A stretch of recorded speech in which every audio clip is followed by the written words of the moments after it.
Bonjour. Bonjour, monsieur Fidèle. Le nom de mon père, c'est le nom du papa du savant de la République, Edi Malou, Renaissance africaine comparée à la RENAC.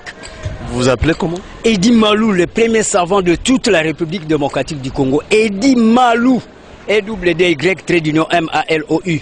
C'est-à-dire, ça veut dire imposer la force vers l'ovanium.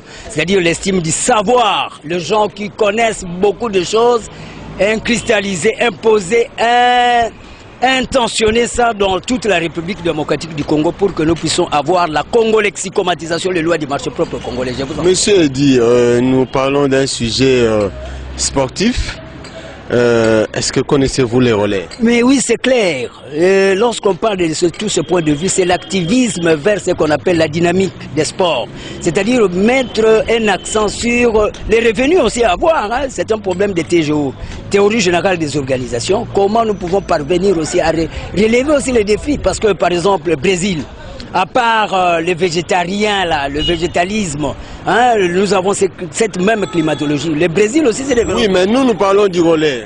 Du relais. Comme... Relais. Relais. C'est-à-dire, quand on parle de ces relais, on voit ce qu'on appelle le système de la technicité informatisée. C'est-à-dire, nous devons avoir... C'est systématique. Les relais, c'est pas dans les sports, c'est pas une discipline sportive? Oui, ça fait allusion, parce que quand on parle des sports, on voit la nucléarité. C'est l'homme qui va vers la dynamique.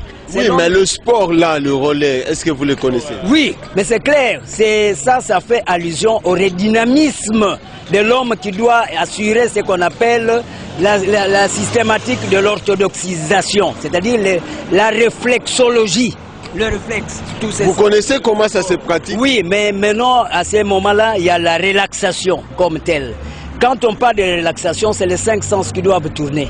Nous avons à faire même ce qu'on appelle l'hyposmie qui doit être éventualiste sous cet angle-là. C'est clair. Quand on parle de l'air, c'est faire allusion à informatiser le sens dynamiciel vers l'humanisme. Je vous en prie. Merci beaucoup. Oui.